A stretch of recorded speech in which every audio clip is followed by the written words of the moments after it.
ayon doon sa context, sila yung mayayaman, sila yung parang mga kung sino, parang sila yung mga nasa trono, matataas pa sa Diyos, sila yun eh. Kaya ang sabi diyan, yung ating titingnan, mag-ingat kayo, baka paggawa ninyo ng mabuti, pakitang tao lang. Tinutukoy niya yung Pariseo. Ano ho? Na pinapakita nila, nag-aambag sila, kagaya ng the parable of the Pharisee and the tax collector, di ba? Panginoon, ako yung nag-aambag. Hindi kagaya ng isang ito. Diba? Sabi na nakaraan, nanunumbat. Hindi ganun. Pag naibigay mo na, tahimik na. Huwag nang maraming hinahanap. Mateo 6:2. Kaya kapag nagbigay kayo ng tulong, tandaan po natin, nangangaral si Jesus Christ, nangangaral. Nandyan ang mga Pariseo, kaya ganyan yung mga komposisyon ng salita, may patama. Nandyan yung mga Pariseo, Saduceo, Eskriba, yung mga sumusubaybay sa kanyang matitigas ang loob. Kaya kapag nagbibigay kayo ng tulong, huwag na ninyo itong ipamalita. Gaya ng ginagawa ng mga pakitang tao. Sino yun? Yung mga Saduceo, Pariseo, Eskriba. Sa mga sambahan, ayan o, sa mga daan. Parang pinakikita niya, diba, ito na yung abulo yan, bubunot na gano'n. Ayan, parang ganyan. Lagay. 10,000. Ganun ang ginagawa ng mga Pariseo, ng mga nakasuot ng na parang, "Hoy, pasin mo ako, nagbigay ako, tingnan mo." Parang gano'n. Yung ginaano ng ating Panginoong Yesus dito na, huwag na ninyo itong ipamalita gaya ng ginagawa ng mga pakitang tao. Yung tinutukoy niyang pakitang tao, yung mga Pariseo. Sa mga sambahan, nandun sila. Sa mga daan, ano pinakikita nila sa mga tao? Pagdaan na gano'n ng mga humihingi na gano'n, ginaganunan. Upang purihin sila ng mga tao. Ang totoo, tinanggap na nila ang kanilang gantimpala. Anong gantimpala yun? Yung hatol nila sa Diyos na mga ipokrito. Yun yun, di ba? Yung binanggit na karaan. Mga banal-banalan kayo, mga pakitang tao kayo, mga nag-aano kayo ng pressure sa mga tao, sa Diyos. Hindi. Hindi nyo. So when you give to the needy, do not announce it with trumpets, as the hypocrites do in the... Okay, tama na, ayan na. Yung salitang hypocrites. Eh di ba yan yung mga Pariseo sa sa'yo? As the hypocrites do in the synagogues and on the streets, to be honored by men, I tell you the truth, they have received their reward in full. Lalabas kasi ito eh. Kung tayo may nagawa ng magandang bagay, lalabas siya. Kapag yung nagbigay, namatay na. Narinig ako dyan kay FPJ. Halimbawa, FPJ. Ang dami pala niya pinag-aral. Diba? Ang dami pala niyang mga tinulungan. O lumabas mong huli. Yun na yung witness. Yun na yung magsasabi. Pero ikaw mismo na nagbigay, hindi na tahimik ka na lang. Kasi ang gumagawa ng mga ganon, as the hypocrites do in the synagogues and on the streets to be honored by men. Nagpapakitang sila na hawak-hawak nila to, ganyan sila. Ako banal ako, mabait ako, ganyan sila. Takot ako sa Diyos, ganyan sila. Pero ang totoo, sila yung mga masasama at mga makasalanan na nagbabanal-banalan sa harap ng Diyos. Sa halip, kung magbibigay kayo ng tulong, ayan huwag na ninyo itong ipaalam kahit sa pinakamatalik nyong kaibigan. Ganun lang. Yan yung sinasabi po natin kanina sa mga gumagamit ng mga social media platforms. Huwag nang pakita ng kung ano-ano. Mga sweldo, mga bagong damit, alahas, damit o anuman, anything. Huwag na, tahimik lang. Yun ang Kristiyano. Mabuhay tayo ng tahimik. Ano po? Kasi, nagagalit ang kapitbahay pag umaangat ang buhay. Yan ang unang magagalit. Lalo yung mga kamag-anak natin. Ayaw na ayaw niya ng, ba't nakabili ng bagong sakyan na? Matrabaho nun. Yan yan. Samantala kung tahimik ka lang, nagsisikap, di ba? Kung magbibigay kayo ng tulong, huwag na ninyo itong ipaalam. Kahit sa pinakamatalik ng kaibigan, pinakamatalik ng kaibigan yan, huwag mong ipaalam. Eh, di lalo pa sa iba. Tahimik ka lang. Hayaan mong magsalita ang panahon. Lalabas yan.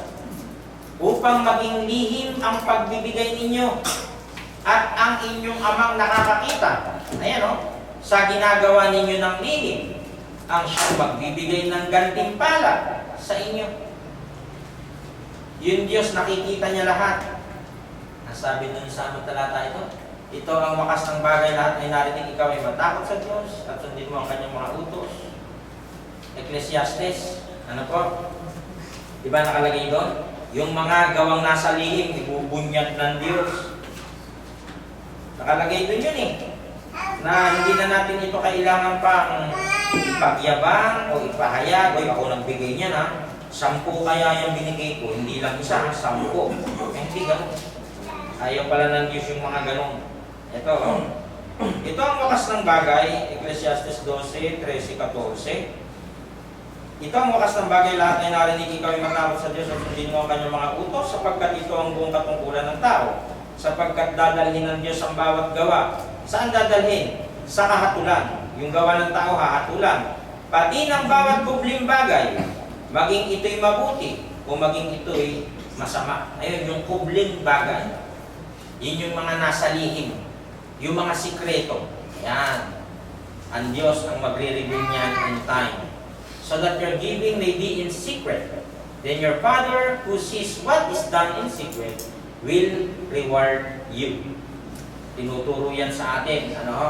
Bilang mga Kristiyano sa mga makabagong panahon, kung tayo tutulong, tahimik na lang. Nakita niyo pala yung, naalala niyo yung mga nagbigay sa atin ng sa Bible study, hindi ko pa pala naiuulat yun, yung sa Bulacan. May nakita kayo mga nakalagay, anonymous. Diba? Yung nagbigay mo, yun. Mga kapatiran niya. Ganun na, okay na yun. Gusto mo nakakita Hindi ko pa pala naiuulat yan kasi hindi pa po kami nagba-Bible study. Yung mga bata, kalat-kalat. Hindi ko maipon sila. Siguro itong dadating na February bago mag-summer, mga darating na araw. Ang turo tungkol sa panalangin, nasa Mateo, kanina, sa Lucas, kapag nananalangin kayo, huwag kayong tutulad sa ginagawa ng mga pakitang tao. Ayan na naman. Sino yun? Yung ipokrito, yung pariseyo, at tinutukoy. Pag daw mananalangin, huwag daw gagawin yung gaya nila. Mahilig silang manalangin na nakatayo sa mga sambahan at sa mga kanto ng lansangan para makita ng mga tao ang totoo tinanggap na nila ang kanilang gantimpala. Yung bang parang pinakikita siya kahit na hindi makapasok, nasa labas lang Parang gano'n na ang bait-bait. Pag tinignan mo sa labas, ang religyoso naman. Parang gano'n. Pakitang tao ang tawag ng salita ng Diyos. Ipokrito. And when you pray, do not be like the hypocrites, for they love to pray standing in the synagogue. Diba? Gustong-gusto pala nila yung nasa labas sila para napapansin. And on the street corners to be seen by men. I tell you the truth, they have received their reward in full. Sa halip kung mananalangin kayo, pumasok kayo sa inyong kwarto, isara ang pinto at saka kayo manalangin sa inyong ama na hindi nakikita. At ang inyong ama na nakakita sa ginagawa ninyo ng lihim ang magbibigay ng gantimpala sa inyo. Mo, nakasikreto pa rin, pati sa panalangin. But when you pray, go into your room, close the door, and pray to your Father who is unseen. Then your Father who sees what's done in secret will reward you. At kapag nananalangin kayo, huwag kayong gumamit ng maraming salita. Ito yung paulit-ulit, yung repetition. Sinabi mo na nung nakaraan yung isang panalangin, inulit mo na naman ngayon. Inulit mo na nakaraang buwan, inulit mo na naman na nakaraang buwan. Paulit-ulit na yun. Wala nang bago. Kasi ito nauuna. So, pinapaalala rin natin ito sa mga mananalangin nating mga kapatid na yan ang mga talata. Hindi ko utos po yan May talata. Huwag kayong gumamit ng maraming salita na wala namang kabuluhan. Tulad ng ginagawa ng mga taong hindi kumikilala sa Diyos. Sino yun? Yung mga pariseo. Akala nila sasagutin sila ng Diyos kung mahaba ang kanilang panalangin. Kala nila, kakaulit nila na yun makukulit nila Diyos. But you pray, use not vain repetitions. Ayan as the heathen do. Yan yung heathen do na yan. Yan yung hypocrites, yan yung pariseo, saduseo. For they think that they shall be heard for their much speaking. Parang kinukulit mo ang Diyos.